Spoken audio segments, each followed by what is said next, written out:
Hello everybody, welcome. Thank you for joining me today on this lovely fall afternoon. I hope everybody's enjoying September as much as I am. You know, most of you are back to work, but that's not changing for me. I've been here all summer helping you guys get your stuff for classes, so I'm just glad for the cool weather because I'm in New York and it's nice, crisp 69 degrees and I've been waiting for so long for that. So thanks for joining today. Our topic is Seeing is Believing, using visual aids for easier understanding of quantum physics. My name is Samantha Bonelli, and I'm the Physical Science Category Specialist here at Ward's. So without further ado, we have some objectives today.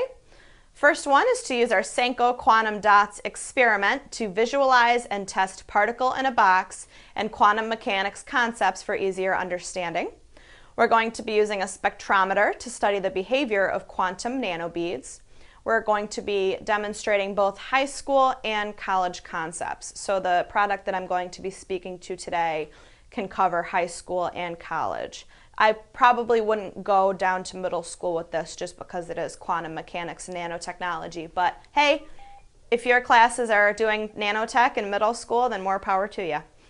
So without further ado, I'll be talking a little bit about how quantum dots work. So I have a setup right here. Each vial contains a solution of the same concentration, same exact material, same parts per million. Now, you're going to notice when I illuminate the quantum dot solutions with an LED, this one's about 405 nanometers. It radiates purple light.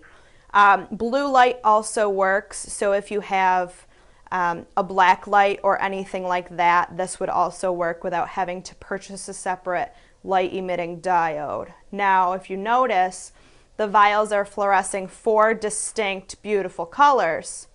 This is because the size of the quantum dot or nanobead in the solution is 4 different diameters. So you may be wondering, seems kind of like a weird subject. What concepts does this teach? What can you really get out of this? There's actually amazing how much this can teach. You can teach nanotechnology, particle wave duality, discrete energy, absorption, emission, infinite square well, that's getting more advanced, more towards college, spectroscopy techniques, semiconductors, particle behavior in a closed sphere, as well as spherical harmonics. For those of you who aren't in physics or technology, I've seen these used in biology as well. What they're doing is they're attaching quantum dots to proteins to track them. So these have many different applications, as well as they're coming up in TVs now. So if you buy a really nice TV, it's possible that there might be some quantum dots on the screen. Next slide, please. Okay, now I'm going to go over some high school level learning concepts. We're going to use the CENCO Quantum Dots as a visual aid to accompany your lessons in particle wave duality, quantization of energy, and the Bohr model of the atom. So first, I would like you to introduce the formula for particle wave duality, and I've included that in the PowerPoint presentation. Then we're going to shine our LEDs under each vial to demonstrate the quantum nanobeads in action. So just show them the lovely beads as we've been doing the entire time, give them a little visual to get excited about. After illuminating each vial, have your class brainstorm about the size of the nanobeads. So why does the red one fluoresce a red color? What does that have anything to do with why the blue fluoresces the blue color? So have them kind of brainstorm and figure out what the size of the nanobeads suspended in the solution has anything to do with the colors. So after they brainstorm, ask the student to write the colors on the board in order from smallest to largest quantum dots. Next slide, please. So without further ado, I'm going to dive into the high school level data and calculations. So based on the colors that are observed on the quantum dots, you want to ask your students to calculate the radius of the quantum dots for each color using the equation that I've provided on the PowerPoint. And you'll want to provide the students with the colors of the visible light spectrum that I've also provided in the PowerPoint. So after they run through the calculations, they're going to plot the quantum dot radius versus the emitted wavelength. And then you'll want to ask them when they're done, what relationship do you see? So if you can see on my PowerPoint, I've plotted an example for you, and it has a nice linear relationship. And you'll want to ask them also, what happens if the radius of the quantum dots gets very large or approaches infinity? And that's where the inquiry-based comes in. So this also touches a couple of NGSS Common Core standards that are inquiry-based. So a lot of this experiment is given right to you, and it's basic science, but a lot of it requires students to brainstorm as well and come up with their own conclusions. And of course, if they get it wrong first, then they can test their hypotheses again and prove themselves correct the second time. I'm going to dive into college level now. So our first experiment, I'm going to run through several experiments for college level because these, for high school, you kind of just show them how to do it. You don't really use it as a quantitative. It's more of a qualitative. So in high school, you'll be showing the dots, explaining those relationships, how they pertain to the different topics that you talk about in high school. So it's kind of a visual aid as an introduction. College level, we're going to be using this spectrometer to kind of turn it into a quantitative experiment. So we're actually going to be measuring some values. So experiment number 1, theory and derivation of formulas, an introduction into the time-independent Schrodinger equation, which was not my best friend in college, but it's funny because I love it now. It's funny how that works. So, within the context of particle-wave duality, the Schrodinger equation defines the relationship between the wave-like characteristic of a particle, or its wave function, and its energy. So I've put that relationship in the form of an equation on your slideshow on the screen right now. So for a simple one-dimensional system, we'll start a little bit simpler, such as the one-dimension particle in a box. The Hamiltonian operator is defined as the sum of kinetic and potential energies, which can be rewritten in the format below. Again, I've provided the equation for you on the PowerPoint, where h is the reduced Planck's constant, pictured below, m is the mass of the particle, and v of x is the potential as a function of location. For a particle with a one-dimensional wave function, the complete time-independent Schrodinger equation is therefore written in the PowerPoint. Now that the students understand the theory and derivations behind Schrodinger's equations, we're going to dive into our first problem, solving the particle in a box. Using Schrodinger's equation that I just discussed, we're going to find the wave function and energy levels for a particle trapped inside a one-dimensional box. So this is going to require a little bit of imagination on the student's part.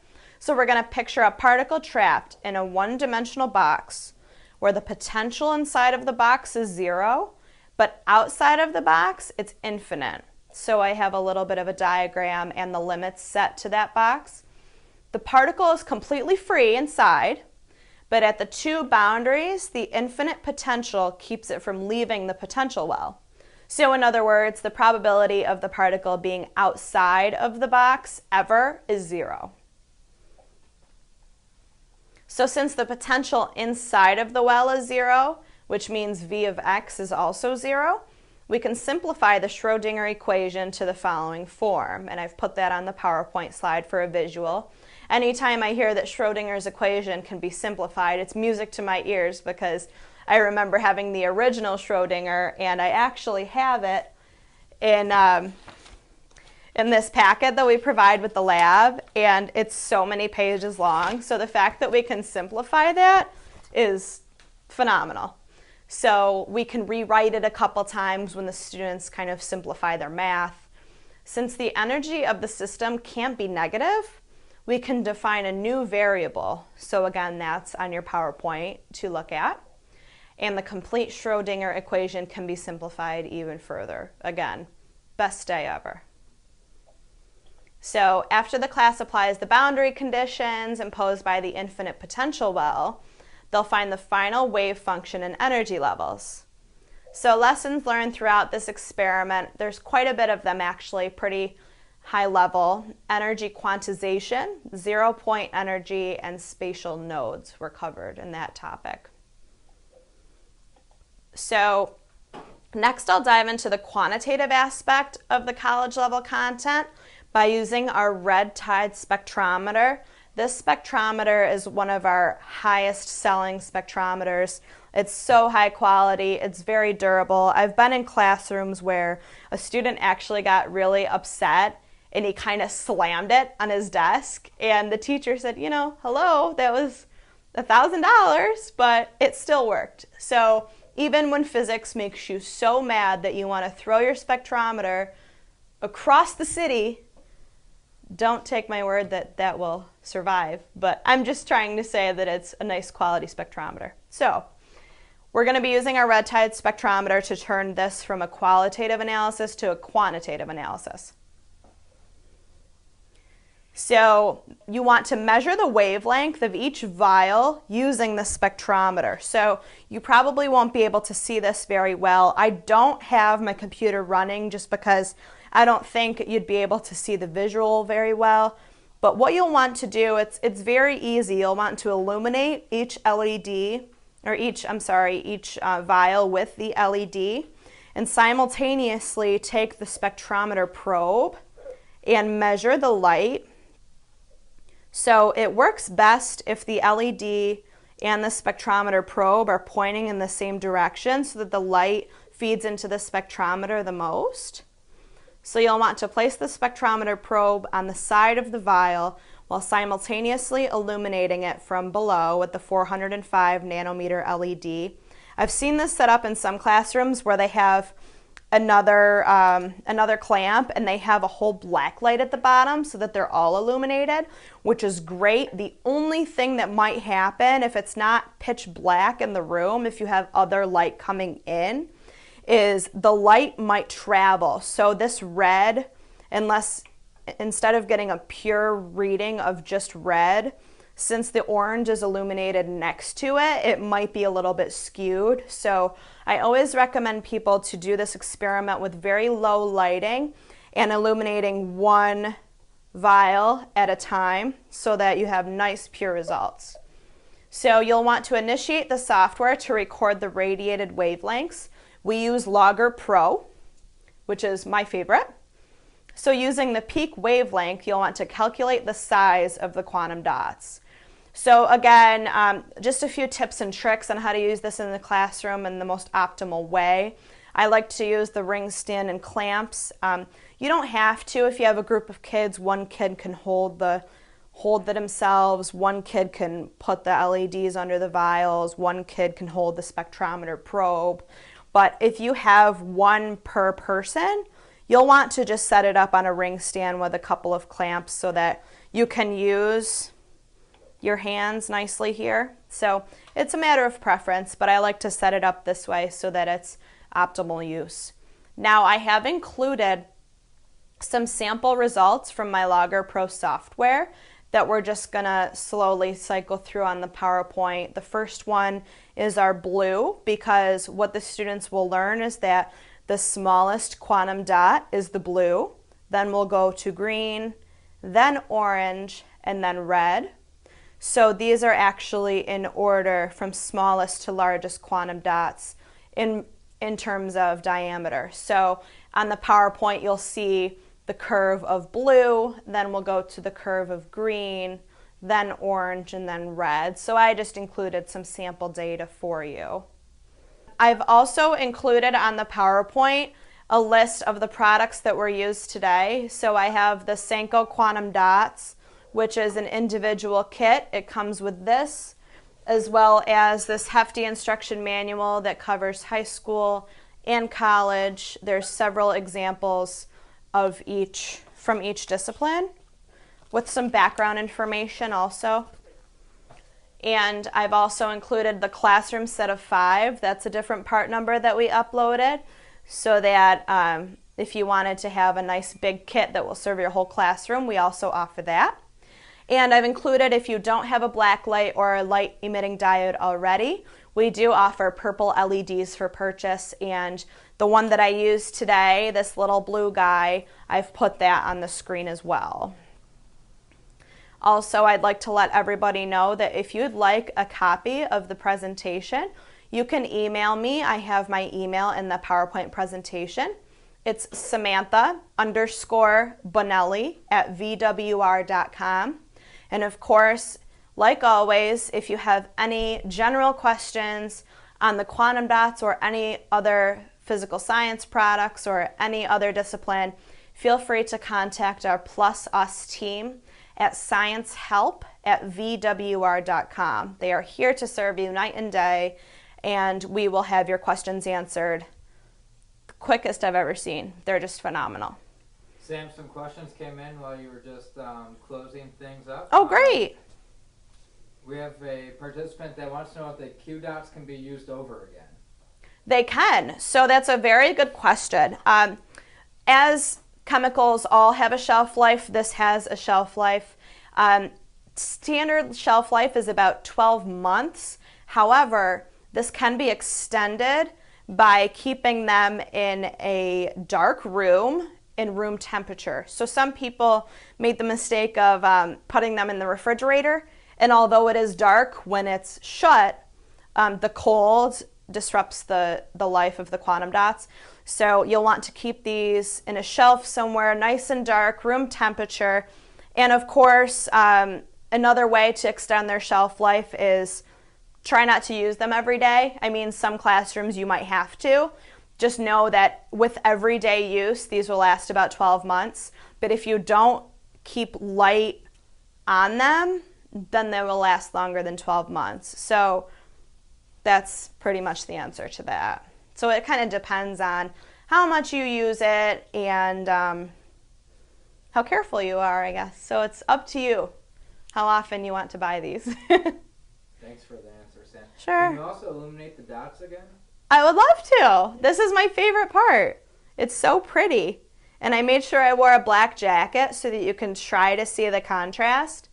Again, this is the coolest when it's a dark room. So you'll want to, if it's like the first day of quantum and you want to wow the students or nanotechnology or whatever class you're teaching, if I was a teacher, I would start the semester off with these. I'd turn the lights off and I would illuminate them with the LED because it is just so beautiful. And in the dark, I don't think we'll be able to show you, I don't think we'll be able to turn the lights off because that'll probably screw up all of our equipment, but they are really phenomenal looking in the dark. It's kind of like creating your own dance party or something. Of course, count on me to create a dance party using physics because I don't think anyone else does that, but that's okay. That's my life. So does anybody have any other questions or anything else you want me to do? Chris, any other? I have a question. Oh, yeah, that's great. What's your question? Yeah, actually, I have two questions. Great. First, one is about the spectrometer that you have. Okay. Would that be suitable for an experiment where we're measuring not quantum dots, but the spectrum released from a hydrogen lamp and show the four Balmer lines? Yes, that's a great question. The question is, can the spectrometer be used with Balmer lines, not just with the quantum dots? And the answer is absolutely yes. The reason why this is such a great selling spectrometer is because it can be used with so many disciplines. The reason why I chose to use it with the quantum dots is because it has this nice probe attached so that you can fluctuate, because these don't come in cuvettes like a standard spectrometer would be used, so that's why I like to use the probe. But yes, absolutely, the spectrometer would work great for what you're suggesting.